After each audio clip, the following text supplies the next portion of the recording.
Hello, beautiful people, and welcome to the Service Dog channel. Most legitimate service dog handlers have been well trained to fully reject the idea of service dog identification, certification, or registration. But even though none of these is legally recognized according to the Americans with Disabilities Act, the ADA does not apply at airports and onboard aircraft.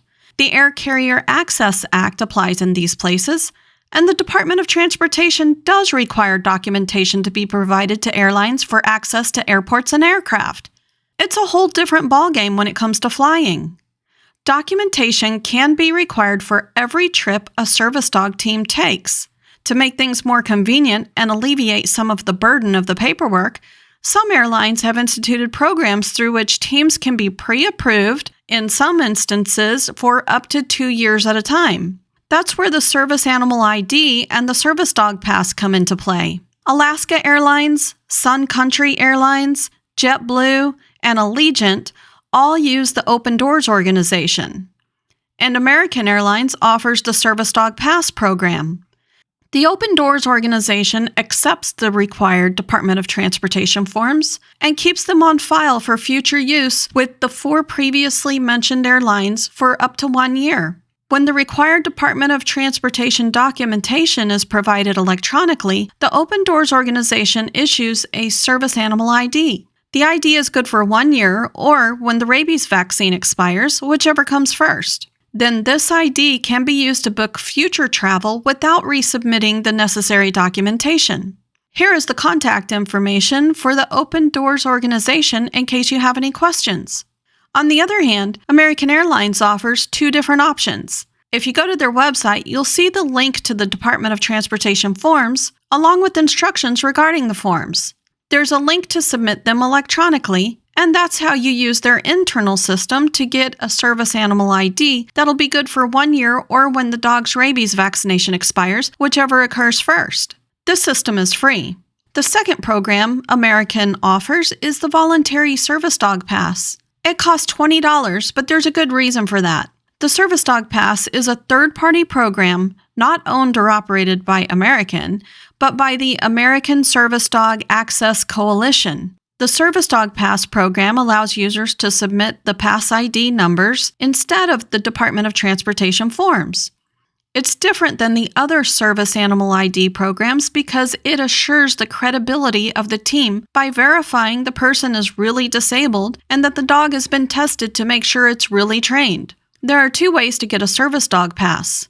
One is by way of the dog being previously tested by member organizations, and the other is by going the self-training or privately trained route.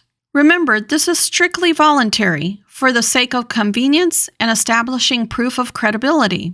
It costs $20, but that's to cover the cost of the performance assessment.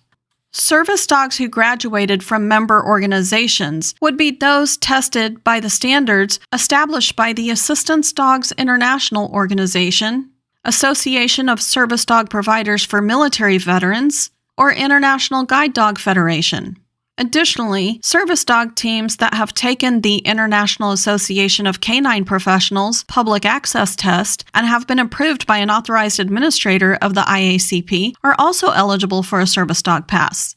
Self-trained and privately trained service dog teams will have to submit a profile picture of the handler and service dog, provide proof of a current rabies vaccine, and submit a letter of reference, which includes statements regarding the positive working relationship of the team as well as any relevant experiences the individual has witnessed, and a medical attestation from a medical or mental health provider verifying the handler is a patient with a disability as defined by the ADA. Service Dog Pass is an extensive program that must recruit evaluators who have continuing education requirements and use certain technology that makes evaluations rather expensive. But currently, the organization subsidizes the cost, so it's only $20 for the test. The assessment is required to make sure that the dog behaves in public. The test will include distractions and environmental conditions typically found in airports and on aircraft. Airlines will know the dog is well behaved, properly trained, and up to date on their vaccinations. Handlers can enjoy their travel experience without being questioned about the validity of their service dog. This is a flyer from the organization describing the benefits it offers. The Service Dog Pass assures the airlines that the service dog is legitimately trained and is not a fake service dog. The general public cannot simply buy this pass online. It has to be earned. This pass can be good for as long as 2 years, and they're currently working on partnering with more airlines. Beware though, because I got this message at their website that says they're currently not taking any applications, and the pass is only accepted by American Airlines, but you can sign up for their newsletter and updates. Allow me to interrupt myself here. I'm inserting this update to the information in this video and adding some new information at the end for you. I contacted the Service Dog Pass organization and found out that after November 2024, the Service Dog Pass will no longer be offered. I decided to go ahead and leave this video posted anyways for 2 reasons. One reason is because the Service Animal ID portion of this video is still current, and the other reason is because I want you to see the type of program that was once offered, what could possibly be offered again in the future, and what might one day be accepted by all airlines. If you want to influence the service dog rulemaking process, either to encourage more programs like this or make other suggestions, I suggest you get involved in your local ADA network.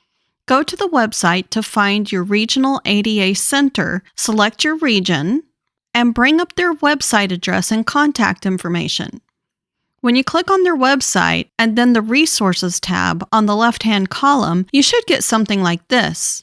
Scrolling down, here is the rulemaking process. Pause the video for more time to read it.